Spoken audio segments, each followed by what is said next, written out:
नमस्कार दोस्तों, स्वागत है आप सबका आपके अपने चैनल स्टडी विद एचपी स्वामी पर, जहां पर आपको हर दिन हाई कोर्ट, एसएससी इत्यादि विभागों हेतु डिक्टेशन समय पर उपलब्ध करवाया जाता है। दोस्तों, आज का यह डिक्टेशन 80 शब्द प्रति मिनट रहेगा, जो स्टार्ट होगा 5 सेकंड बाद।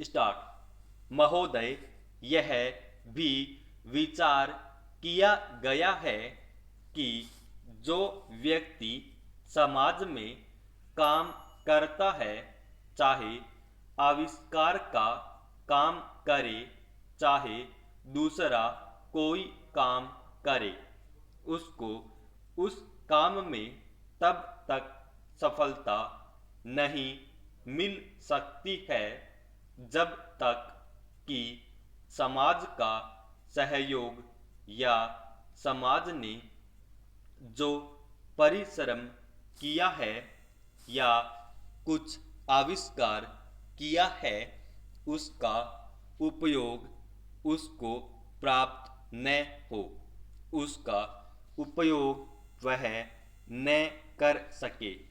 इसलिए जब भी कोई व्यक्ति किसी वस्तु का आविष्कार करता है, तो आविष्कार करने में न केवल उसका अपना परिश्रम रहता है, लेकिन साथ ही साथ समाज ने जो काम किया होता है, चाहे विज्ञान के क्षेत्र में या प्रौद्योगिकी के क्षेत्र में या किसी अन्य क्षेत्र में, उस सबसे भी वह लाभान्वित होता है।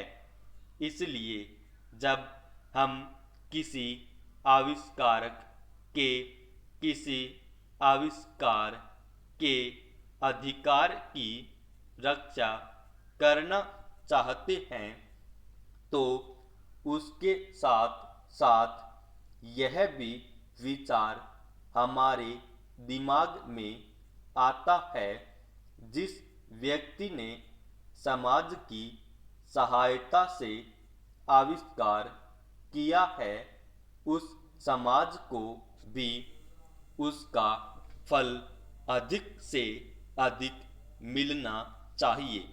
माननीय मंत्री जी ने भी कहा है कि पेटेंट लॉ इस सिद्धांत पर आधारित होना चाहिए। मैं समझता हूँ कि पेटेंट लॉ के पीछे दो सिद्धांत निश्चित हैं।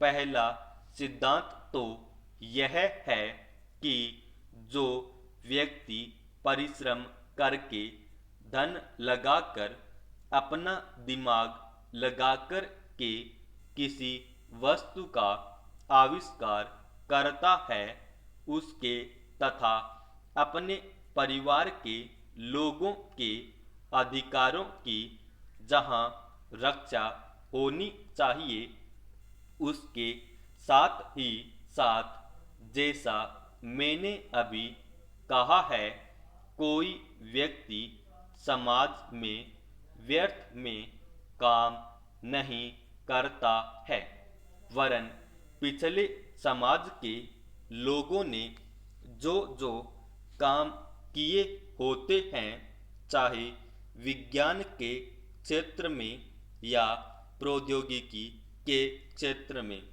या किसी अन्य क्षेत्र में, और जिनके आधार पर वह कोई आविष्कार करता है, उसको उसका प्रतिफल तो मिले, लेकिन जो परिणाम हो, उसका प्रतिफल समाज को भी मिलना चाहिए।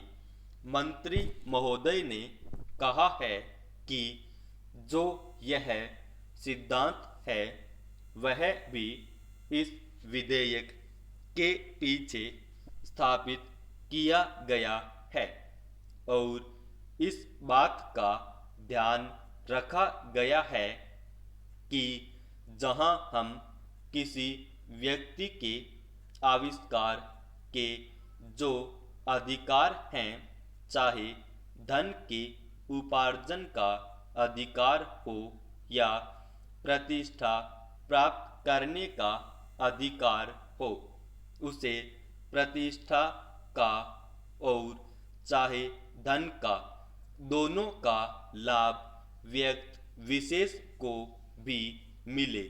महोदय, देश में जो उद्योग धंधा चल रहा है या देश की उन्नति करने का, देश में समृद्धि लाने का जो वैज्ञानिक या प्रौद्योगिकीय आविष्कार हो रहा है, उसमें भी इसका उपयोग पूरा पूरा हो। यदि ऐसा हो तभी मैं समझता हूँ कि हमारी पेटेंट प्रणाली सफल सिद्ध हो सकती है। यह प्रश्न उठ सकता है कि किसी सीमा तक व्यक्ति के अधिकार की रक्षा की जाए और किसी सीमा तक उसके अधिकार का हनन किया जाए, ताकि समाज का अधिक से अधिक लाभ हो, समाज उसका अधिक से अधिक उपयोग कर सके। एक दृष्टिकोण जो इसके पीछे है, हमें इस बात का अभिमान है कि हम 101 करोड़ है। हमारी कई जातियां, कई धर्म, कई भाषाएं और कई प्रकार के रीति रिवाज है। इस विविधता से हमें लाभ उठाना चाहिए, किंतु आज भेदभाव का भूत हमारे सिर पर चढ़ रहा है।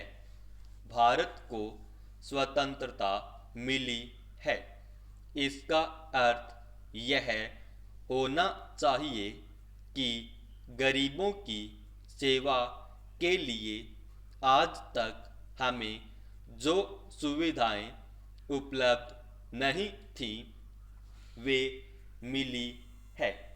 जिस प्रकार भरत ने अयोध्या के राज्य को राम का समझकर सेवक वृत्ति से राज्य का काम संभाला था, उसी प्रकार हमें समझना चाहिए कि राज्य गरीब जनता का है और उसके नाम पर उसके संरक्षक बनकर हमें उसको चलाना है। अब गरीब को ऐसा अनुभव होना चाहिए कि हर एक उसकी सेवा में लग रहा है। सूर्य के उदय होने पर धनी गरीब सबके घरों में प्रकाश पहुंचता है। ठीक उसी प्रकार स्वराज्य का लाभ सबको एक समान मिलना चाहिए। इसका सुख धनी निर्धन सबको बराबर मिलना चाहिए। जनता को हमने वचन दिया था कि स्वराज्य मिलने पर हम आपके दुख दूर करेंगे।